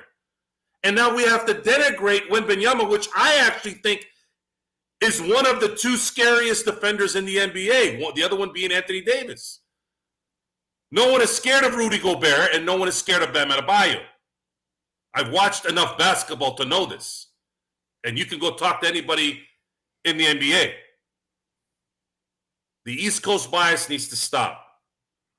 I don't know when we're going to get enough pull to get this ball rolling, but I'm not going to stop. I'm not going to stop. It's time. It's time to get these votes spread out in the country because this is getting stupid. Kobe Bryant and Shaquille O'Neal have one MVP. Kobe Bryant and Shaquille O'Neal, the two most transcendent players in sports this century. And they had one MVP. So how do you not at that point start to think what's going on? And most of these Northeast guys are all from Ohio too.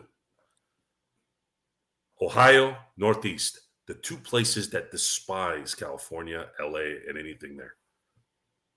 Why? Because one, most of them live in Cleveland or Akron, which is a rusted shithole. And then you got Boston.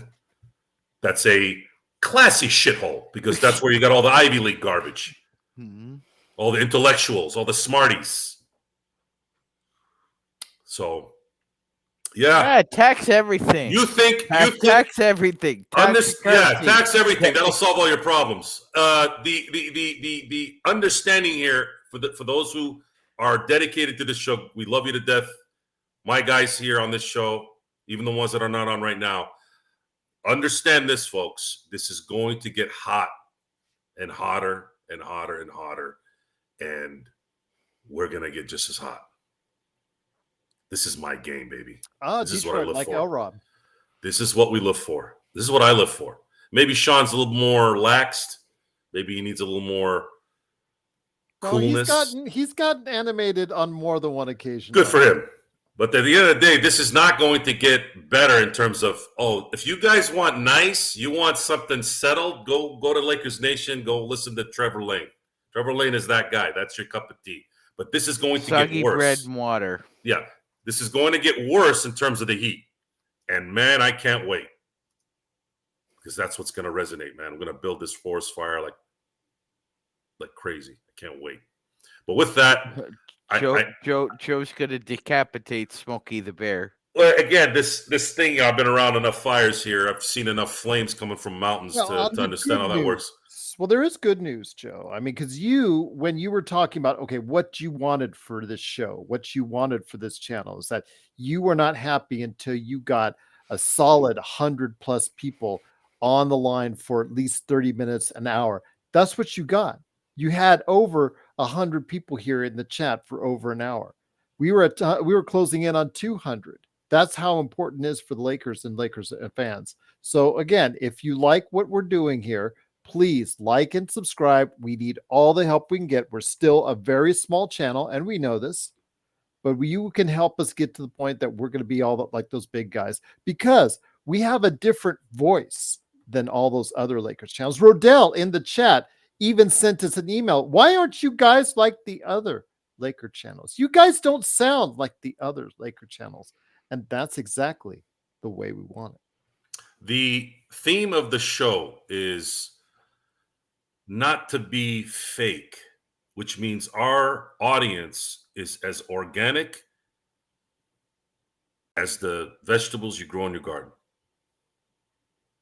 We're not spending money on fake subscribers. We're not spending money on fake algorithms. Oh, you have no idea, Joe. We're not doing that every day. You want fake? Every day. Which is, by the way, guys, there's more fake now. The only problem I have with AI is it's going to continue to create more fake, right? And that's what people want. You got all these, I've been crapping on people with their puppies and their dogs and every goddamn picture they take, right?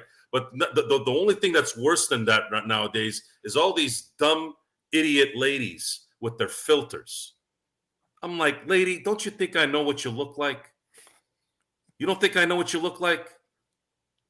Enough of the filters, okay? You're ugly in real life. Filter ain't gonna work. Okay, I know you got wrinkles. You're 59. Stop being a fake. We're here to bust the fake. Those voters in the Northeast are fake. They're not real reporters. They're not. You have to be unbiased to be a legitimate journalist in my book. That's the point of the job. That's the oath there, isn't it? You can't have bias. So you can't stay up to watch basketball, then you shouldn't have a vote. You should not have a vote. Did they pay for these? Are they fake votes? That's an interesting thing. We're going to have to find out here, Sean. We're going to have to find this kind of stuff out. And that's what's going to happen when we have more time. So here's the end game here for all you Marvel fans. The end game is when we have the resources and the time, which is why we want you to subscribe and watch, is to find out the information that you're not getting from the Shams, the Wojs, the Simmons, all those guys that are just tabloid TMZ schmucks. We ain't like that here, and we never will be. We get mad at each other. We'll yell at each other. And guess what happens after that? Who gives a shit? Let's get going again. Because we're men. That's what men do. So funny. I can't wait until we try to get a radio deal together. And the first thing I'll have to tell him, I swear to you, Joe will have a beeper. A beeper. A good producer, a good engineer takes care of that very well. I've engineered 7-second delay. I've engineered shows before, internet shows like ours. Don't before. swear in the real world because that's the way people talk. And it's okay. I don't need to Subscriber, swear. huh? Really, Cool. if I have to. Thank you, Manuel. If I have to keep it at a PG level, I can do it. Sometimes you need to swear. It's true. It accentuates a point. It's true, but what you do in radio versus what you do on a podcast are different. There's segments in radio, and there's discussion, especially if you're doing a show by yourself, which I typically don't like. I like dialogue with someone at least because I think it's more engaging for the audience. But let's say you're doing a show by yourself. You have segments, and you have more time to slow down and enunciate and focus and say what you want to say. There's more preparation. Podcast, you can kind of wing it sometimes. I still do, I have to prepare. I got my windows open here. Oh, winging it is half the battle here. Winging it is good, but you also need to know what the hell you're talking about. You can't True. just, the Lakers didn't play well. Oh, why are you guys always telling us LeBron isn't playing good? You get a lot of those people. You don't want that. You don't want to do that. I just answered your question, Super Zeke, because you asked about LeBron and steroids. Okay, hold on. Zeke, ask a question. I'm going to wait. It's going to be dead silence right now. Go ahead, ask a question. This is the nightcap now, so I can do what the hell I want to do here. This is never good for radio. As far Go as ahead. Ask the question. We're waiting. And waiting. You can type with two hands. It's okay. I'm talking here. I can't read everything you guys are posting. Joe, he did Ask it again. And I answered it. I answered it. I said that's Bring it to up the then. NBA. He said, "What are your thoughts on him possibly juicing and using steroids?" Great questions that aren't being taught. It's one about Okay. it's one All of those, right. we get it All like every now and then where Okay. we it's usually a troll. They come in, Okay, that's they send you fine. stuff, and then they It's- go to LeBron steroids thing. This is like Okay. So you've now done let's answer that question. Me being someone who's a fan of bodybuilding and have been for a long time. My cousin's a bodybuilder. I've had friends that have done shows. If I say he's not on steroids, there's no credibility there. I don't know. And if he is doing steroids, my question to you now is, why is he not getting popped? exactly. Is he getting the most sophisticated steroids ever? Was Kareem taking steroids when he played 20 years? Was Robert Parrish taking steroids when he played 22 years? Was Vince Carter using steroids when he played 22 years? Wait a minute, Joe. Those guys weren't as effective as LeBron. Okay, so LeBron has steroids that only LeBron has in the history of steroids. Him and Barry Bonds. Barry Bonds was on HGH. That was very obvious. It was as obvious as Sean being that most handsome guy on the show. That's not So- that very obvious. I'm so- kidding, Sean. I'm kidding. So the answer to that question is I don't know.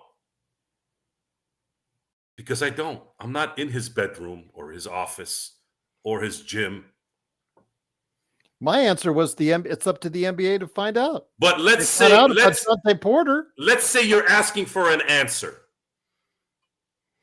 No.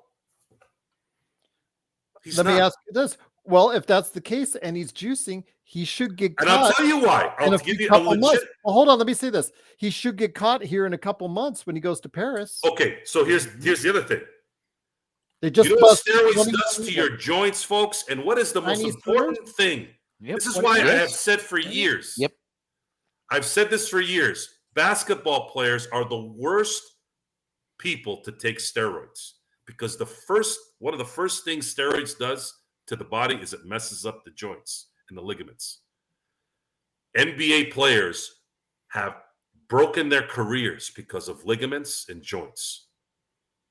Not because they tore ACLs or tore a shoulder. It's the ligaments in the feet and the legs, and the knees. So if you're telling me this guy's been juicing as long as he has and hasn't had any joint breaks, any of that kind of stuff in all this time, it doesn't look like he's using anything then. Again, we'll find that out in Paris. I mean, they just busted He 21 can come off Chinese it. wars. He can come off it. If you want to believe, look, I have a quote that I created years ago. And maybe I should trademark this before I say it. But I do have it on tape here, so we always have it forever. At some point, when you run into someone who is stubborn and doesn't want to listen to you, I just finally say, believe what you want. You're going to believe it anyway. I said this to myself before I said it in public. This isn't something I read in some Mark Twain book or Albert Einstein's book, nothing. This is something that just popped in my head, and I said, you know what? Believe what you want. You're going to believe it anyways. I still put that number 3 on your Joe quote meter. I think I like I'm in the results business better. And I think I like the one where I need to see a picture of your wife. I think that's the number 1 for me. And if LeBron was using Before I announce your divorce. HGH, folks, HGH is one of the most obvious drugs in terms of side effects. So there's no way he's taking HGH. And I'd say if he is using something, he's using something that only he's using. He must have found a doctor in Germany, Sweden, South America, wherever they have these doctors that has the LeBron James PED that no one else can get. And I answered your question in the chat, Super Zeke. that second question, you said, how was it available? How was his performance in the past 2 games? I said that for 3 quarters, it's been very good, but he needs to trust his teammates more as he gets gassed, which he didn't tonight. I think he trusted them tonight, and they let him down. Well, remember, he took Late. some Late. He didn't trust AD enough. I'm very happy with Yeah. LeBron James's performance the last 2 games, and I've been very happy with Anthony Davis's. But for the most part, it's good. Yeah. Yeah, and I'm sorry to say this, but it's the Lakers have the same problem. So Zeke, this is something we talked about all year. So here it is. The Lakers don't have a bench. Most teams don't have a bench in general, but if they at least have a KCP or someone that can spell for a few minutes, enough to where they're not, oh my God, we're dead. No, it's the Lakers don't have any depth, guys. And then the guys that are starting, Rui and Austin, they're deficient in certain areas and certain matchups, especially against the Denver Nuggets. I think, Joe, the best you can hope for is, you have a guy like a Nas Reed or Kyle Anderson, or what the Lakers had in Jordan Farmar and Shannon Brown. That's the best you can hope for when it comes to a bench playing well in the playoffs.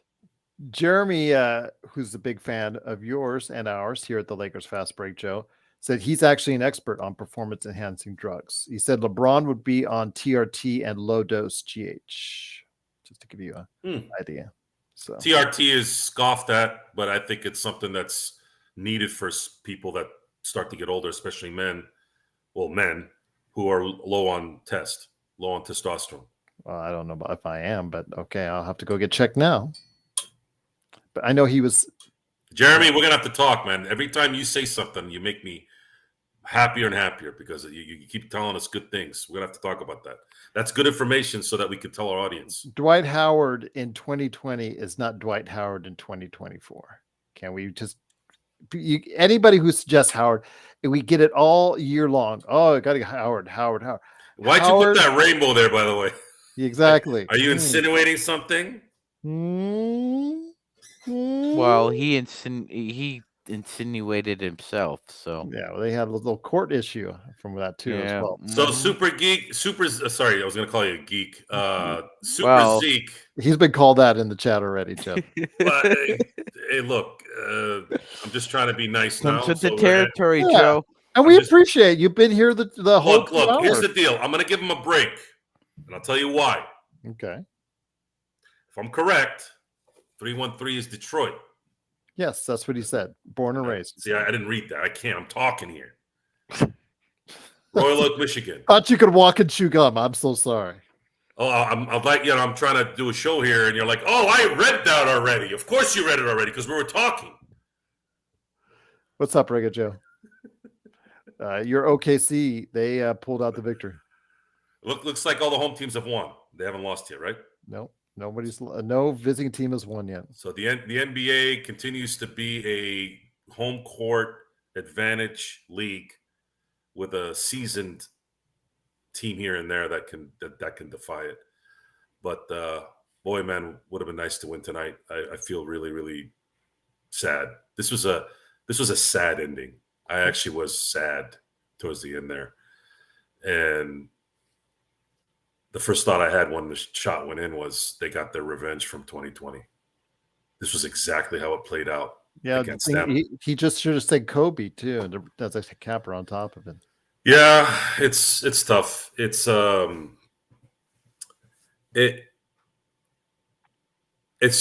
not enough, folks. It's not enough, and it's not going to be enough this year. The Lakers need at least two players especially when you factor in LeBron playing. You need 2 players that you can rely on that are not starters to have true depth and true rotational advantages against your opponent. Especially at this caliber of a team, and then you have to have a coach that can really adapt game in and game out. What's up, Kim? I know the Lakers lost. Just trying to cheer everybody up, after a tough loss today. So glad you're here. Yeah, it's unfortunate. It really is. I thought if they had won tonight, there was going to be some excitement here for Thursday and Saturday. I mean, there still could be if they end up winning both home games. It could swing some things, but they have Well, to. this also is telling for Coach Darvin Ham because he started out his playoff run going 8-4, and now he's lost his last 6. Yeah, he's 8-10 overall. D'Angelo Russell is on his own Twitter saying it's a foul. We all saw it on national television, and yeah, he's not very happy right now. So, Well, we're getting towards the end here of the show. I'm gonna ask you all a question here, and anybody can answer it. What else can the Lakers do? I mean, you can't just sit there and say, well, Rui needs to play better and Austin needs to play better and they need to shoot better. We all know that's the obvious answer there. But what can the Lakers do the next 2 games? Because they obviously have to win these next 2 games, right? Otherwise, they're not coming back from Denver. What do they need to do different? I mean, there's a lot of things they did that they needed to do, and it still wasn't enough. So what's next? Do they have to play perfect basketball for 4 straight games? Now you would have to, because Denver's had 2 subpar games and they're still up 2-0. So yes, you would. Okay. Is this team capable of playing a perfect game at least 2 more times for the next 2 games at home? I think they're capable of doing it 2 out of the next 5 games that are left. Okay. So likely the Lakers' worst case scenario is they lose in 6. Or best case, yeah. Okay. Yeah. That makes sense. So that's where this stands. And if there's anybody else that has something different to say here, go ahead and say it in the chat. We're gonna. I need to soak my head in some ice at this point. I think I'm starting to get the realization of what just happened tonight. I was somewhat in denial that ball went in, but my worry is still Boston at this point. This thing can't go the way it's gone, and then we have to watch 18 go to Boston. So I don't know how I'm going to balance all this stuff out. It's going to be a very, very large problem here the rest of the way. So in the last 5 years, they've choked in the conference finals 3 times. They've lost in the first round once, and they lost in the NBA finals. Would you say this is their best team that they've had? yes. Yes. Better than 2022? Yes. Yes. Okay. If this is their best team and the East isn't as strong, there's a likelihood that they're going to win the East, correct? Yes. Okay. And then your top 2. They're clearly the favorites. And you have 2 of the top 3 teams that are kind of new to this. Do you depend on those teams to beat Boston in the finals? Can an Anthony Edwards go to that level? Karl Anthony Towns be that guy? Well, okay. So you still have questions about Anthony Edwards, Joe? Yes. You don't think he's a superstar? Not yet. Okay. I disagree with you, but okay, I can understand why. I think your definition of superstar is different than mine, though. I think this is where he will prove he's a superstar. This is where he's going to need to do it. Well, here's what I'll say to that, Joe. The way you think about Anthony Edwards is the way I think about Jason Tatum. Hold that thought. Osmosis Jones. This is my favorite subject. Do you know what happened to the Boston Celtics in 1978? Osmosis Jones. Great name, by the way. I know, I just like saying it. Oh, it's one of Bill Murray's best roles. So Osmosis. Ownership changed. Boston Braves. Boston Celtics. Now what? So are we going to call the Celtics only the 4-time champs or the 13-time champs? I'm sorry, the Clippers, not Boston Braves. Technically. Maybe. Am I getting it wrong? Am I wrong? Am I wrong on there? It was Boston Braves, right? I believe so. Mm-hmm. I guess I'm the only one that knows this. See, it got so quiet, I kind of thought I was wrong. It's like, well, I thought you were going Buffalo Braves for a Buffalo second. Braves. Sorry, I keep saying Boston. Buffalo Braves switched ownership. So do we now penalize the Celtics for championship in that? It's still the same franchise, guys. 1959, the Minneapolis Lakers drafted Elgin Baylor. It's the same team. Are you going to go around and give the Raiders only 2 championships because they were in Oakland and one was in LA? They could win one in Bolivia. I'd still count Are you it. going to take championships away from the Warriors because they won one in Philly? It's a rabbit hole you don't want to get into, guys. It's the same franchise. They started out in Detroit, by the way, like me. They were the Detroit Gems in 1947. Then they moved to Minneapolis, won an NBL championship in 1947, 48, and then moved to the BAA, which had eventually turned into the NBA. Won 5 championships as the Minneapolis Lakers, and then moved to LA in 1960. Boom. That's your lesson for the day. If you want more information, you guys can send me a tweet. I'm not really on there because I don't like Twitter a lot. Too many Yahoos. X, Twitter, Z, Y, whatever they call themselves. Elon Musk. You just call it Elon Musk. But you can find me on there as Joe Soro LFB. You can direct message me on Instagram, Sinblades_turf.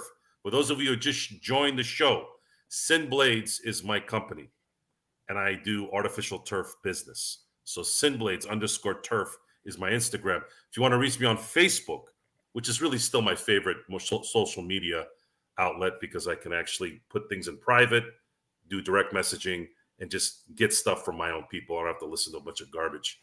My name is Johnny Blade with the Punisher logo on it. Really easy to find me. Or you could just go ahead and email us, LakersFastBreak@yahoo.com. All the information is down below in the description. This is 2024, Gerald. People don't email anymore. Oh, I wish that were the case sometimes, Joe. But unfortunately, every day I find out you are absolutely 100% wrong. Good. So email Gerald at LakersFastBreak@yahoo.com. By the way, we're going to get rid of that Yahoo here soon. I do have the domain for Lakers Fast Break. We'd like to have some emails that say our company here. But again, we're glad you're back, Super Zeke. You got a little bit of our fire. We got some of your fire. Hopefully we got a continuous fan, which it looks like we do. We do give attention to those who need the attention. That's probably why we're getting popular here. And I love you too, Reggae Joe. Thank you. With my esteemed colleagues, Sean the Magic Man Grice, Gerald Glassford. That one just came up.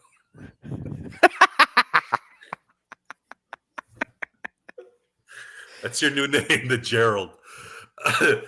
Gerald Glassford. You have a unique name enough to just be called Gerald Glassford. Hey, what do you know about that? And with that, thank you all for being here in this most depressing evening. The Lakers lost tonight, 101-99, in Game 2 in the first round of the playoffs to the Denver Nuggets. Let's say some Hail Marys. Talk to, if you're, Kwanzaa, the Tabernacles, the Catholic churches, wherever you pray. Buddhists. Say your prayers, eat your vitamins, and if you're atheist, just see if you can try to find someone to bribe somewhere. Yeah, if you're atheist, look at the stars and find a referee to bribe, maybe. and do your thing. We support you all, and until then, we will see you tomorrow for a very, very scrumptious snack pack, likely with us three. And what was my tagline? I always forget it. Until next time. I'm just kidding. Until next time. We'll see you next time.